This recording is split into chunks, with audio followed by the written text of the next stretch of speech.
Hello student, कसे आहात? घरात सुरक्षित ना?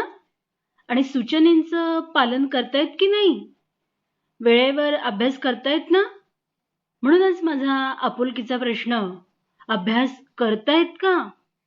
तसेच माझी आपुलकीची सूचना, विद्यार्थ्यांनो वही आणि पेन घेऊन बसलायत का? विद्यार्थ्यांनो, मागे मी तुम्हाला सांगितलं होतं की हे जे कविता आहे, या कवितेचे हे जे डार्कन वर्ड जे आहेत इथे दिलेले, हीड, टीज, हे वहीमध्ये नोट डाऊन करायचे आहे सिनोनिम्स, कारण कविता समजावून घेण्यासाठी आपल्याला त्याचा अर्थ माहीत असणं गरजेचं आहे.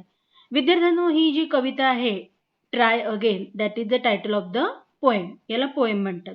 आणि who is the writer? Poet W.E.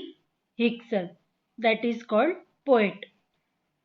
या कवितेला 3 कडवे आहेत विद्यार्थिनींनो. फर्स्ट स्टांझा, कडव्याला काय म्हणतात? Stanza. First stanza, second stanza and third stanza. They have given a symbolic picture here. बघा, सिम्बॉलिक पिक्चर्स दिलेला आहे. How many arrows are there? 6 arrow.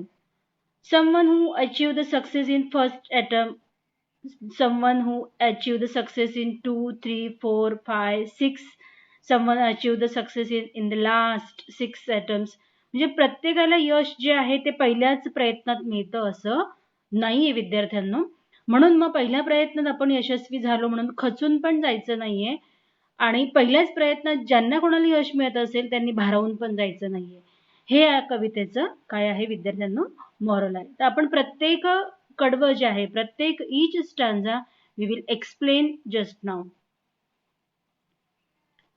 Tis a lesson you should heed, try again, try again. Tis a lesson you should heed, try again, try again. If at first you do not succeed, try again, try again.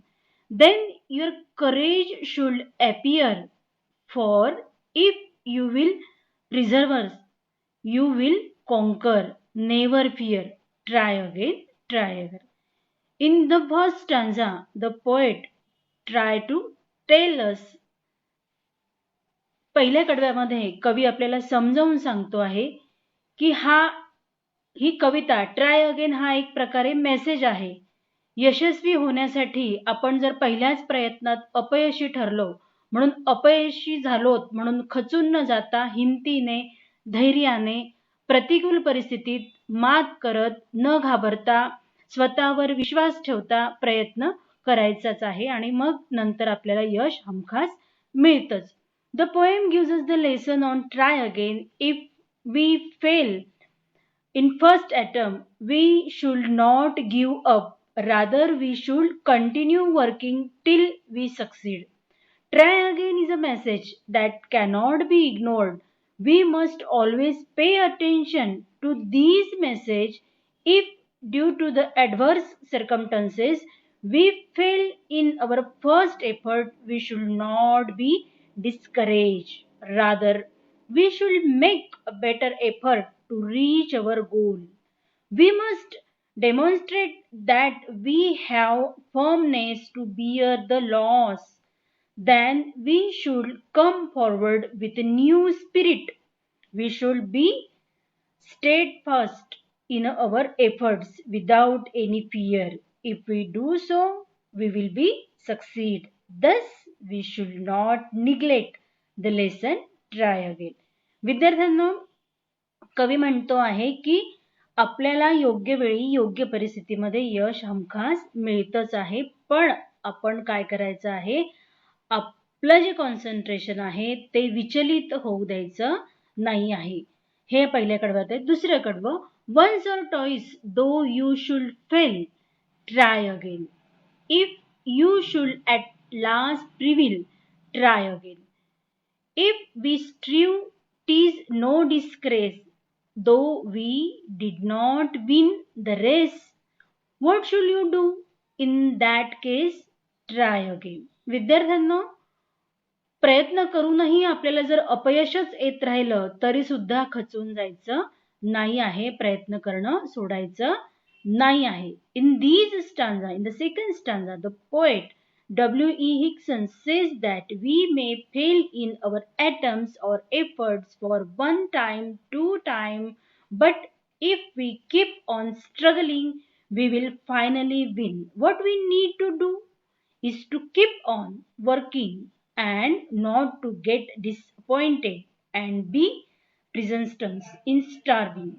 It is not a matter of shame to work and work, though we have failed in our preceding efforts. We should not feel discouraged. What we need to do in such situation is try again. प्रयत्न करायचा आहे. प्रयत्न करणं सोडायचं नाही. In the last stanza, if we find your task is hard, try again. Time will bring you your reward. Try again. All that other folk can do, what with patience should not you? Only keep this rule in view. Try again. यशाकडे जाण्याचा मार्ग खडतर कठीण असला तरी प्रामाणिकपणे स्वतःवर विश्वास ठेवत प्रयत्न केल्यास योग्य वेळी आपल्याला यश हे मिळतेच. हा सृष्टीचा नियम आहे विद्यार्थ्यांनो. In this stanza, the poet says that if you feel you cannot accomplish your task in one effort, make another one with the considerable force. There will be a time when you will enjoy the fruit of your labor. What you need to do is to keep on working. You must not that if all people can do their jobs, you can also do yours. What you need is to be persistence in making efforts. The only things you must keep in mind is that you should never get disappointed. You just need to continue working till you succeed. तर विद्यार्थ्यांनो, या कवितेमधून आपल्याला हेच शिकायला मिळालं की पहिल्या प्रयत्नात, दुसऱ्या प्रयत्नात आपण जर सतत अपयशीच होत राहिलो तरी सुद्धा आपण न घाबरता प्रयत्न सुरूच ठेवायचे आहे.